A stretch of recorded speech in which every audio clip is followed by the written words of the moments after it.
Yo, what up, people? It's your boy the Kryptonian Saiyan here, bringing you a review for One Piece chapter 408. I'm a little disappointed, I'm not gonna lie, I'm a little disappointed that Chopper is full out raging out and he's kind of lost consciousness. But was that such a badass sequence? Chopper is just running roughshod through this dude. It's like this, right? Crude joke coming in, okay? It's like Chopper just said, prepare yourself. I'm going in dry. And put all 9 inches inside. That's what Chopper did, because Chopper is just smacking this dude around. I think it's Kumadori. He's just smacking around, and holy shit. One thing I thought was really good about this too is Frankie even hears it's like, what's all this commotion, right? And when Frankie sees Chopper, he's like, hey, aren't you that gorilla? And I'm thinking, oh, whoa, you might want to back up a little bit, Frankie. And that's when Chopper just brings the fist down, and it's just like no fucks given. I love this version of Chopper, and the thing is it fits because you got like the kind, gentle side of him, like when he's with Zoro and Luffy, and not Zoro and Luffy, Zoro and Usopp, and they're like, hey, yeah, you go find him, and Chopper just seems like, oh my god, you don't want me to fight with you? You motherfuckers, you don't want me to fight with you? Oh, I can't fight with you anymore. I'll go save. Like, to see him going back and forth, and to see him bashful, to taking the praise, to kind of lashing out a little bit. Now we see the monster.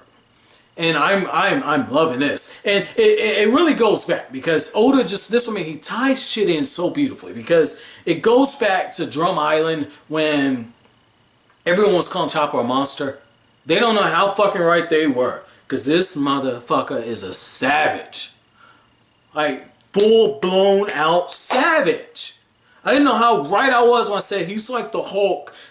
Standing behind you in a dark alley, you're fucked, okay? And I don't know how Frankie's gonna do this. I don't know if Frankie's gonna say, hey, yeah, you're with that Straw Hat guy, and start telling all these fucking stories, and Chopper comes down. I mean, it's a shonen fucking cliche for the emotions to kind of bring him down. So I'm just waiting for that to happen. I'm okay with it. I'm okay with it, but I'm waiting for that to happen. Though, gotta say, man, I love how when Nami is figuring out Khalifa's powers, and she's like, what do you use, some type of soap proof? And Khalifa's like, oh my god, you figured it out. I've been exposed. And I'm like, what the fuck? And she's lulling Nami into a false sense of security. And I'm so disappointed in my girl Nami, because you're the smart one out of the whole crew. But at the same time, in the back of my mind when I was reading this, I can't even believe I'm about to say this shit. I almost don't want to say it, because I give Luffy so much shit. But I'm going to keep it real with you. I was reading that and I was like, Luffy wouldn't have fell for that shit. Luffy would not have fallen for that. Like, Luffy is a fucking idiot. I'm probably up to volume 6 or 7 with Luffy a big dummy by now. But Luffy is a fucking idiot. But when it comes to battle, it's pretty fucking smart. Nami figures out the power's too late. Whenever those soap bubbles hit you, you lose your power, you lose your strength to move. And before Nami can get a full grasp on what's happening, Khalifa's taken full advantage of the fight. After doing all this wonky shit with her, she tells her, look, you've forgotten, I am an assassin. I'm a trained assassin. I do this shit for a living. I'm about to kill your ass now. So I'm wondering where this is going now. How Nami's gonna get out of this. Very interested. Now, just gotta say this. I gotta take this stance real quick. Alright, so let me get this shit straight. Nico Robin heard Luffy approaching. She stops. The hope is filling Nico Robin. Let me paint a picture for you. Let me tell you something real quick. Let me tell you something. I'm painting a picture for you. The hope is filling Nico Robin. It's filling her up. Making her feel all bubbly inside. Like Khalifa. Making her feel bubbly inside. She's looking. I think I hear something. Spandam's like, foolish woman. Even if somebody's coming, and that was a figment of my imagination, but even if somebody's coming, by the time we get over here, this shit's gonna flood out. Not gonna be able to get to you. Don't even worry about it, woman. Don't even worry about this shit. And then Luffy's like, Robin! And you just see this look on Nico Robin's fucking face. Nico Robin, if that's not the face of somebody that looks like Christmas just came early, I don't know what is. That face is the most beautiful payoff. And I like how what happens is Rob Lucci says, look, director, you get going.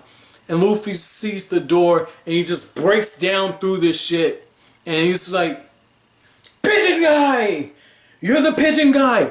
Pigeon Guy, where's Nico Robin? And you know they're getting ready to throw down. I'm not gonna lie, like the wacky nature of these fights with CP9, not really a big fan of it.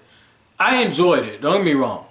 Because some of these fights have wrapped up. So I enjoyed it, but I'm gonna keep it real with you. I was expecting like that Sky P of greatness when it came to the fights. I was expecting that Alabasta greatness, you know, because the stakes were so high. But I'm gonna give Oda this, okay? I'm gonna give Oda this. The reason why he had to do what he did is this was such a serious arc. Like the last arc and this arc is so serious. He couldn't have had a full knockdown, drag out fight like this. Maybe Luffy versus Rob Lucci, but all the rest of them, they couldn't have taken this approach, even though some of them were graphic, because it would have got too far away from what One Piece is at the heart of the series. Like, to make a comparison, you know, Dragon Ball is a gag manga. Akira Toriyama gags all day. That's what Toriyama does. But at the same time, he draws really cool fight sequences. And so, though Dragon Ball gets a rep for being a battle shonen, and rightly so. It's got a lot of fucking battles, transformations and everything. At the heart of it, it's a gag manga. There's gag moments that are just slipped in there because that's what Toriyama likes to do. And it's the same thing here. You know, Oda not necessarily gags, but the lighthearted feel. He can't get too far away from it. At least not now. Maybe if Luffy loses somebody in his crew, the tone will shift. But not right now. Luffy hasn't gotten his cherry popped at this point. Really excited to see how the next chapter starts off. If it's going to be Luffy versus Rob Lucci. But as always, guys, if you like anything I had to say, don't forget to comment, rate, subscribe, share. Thank you so much for watching. Have an awesome day.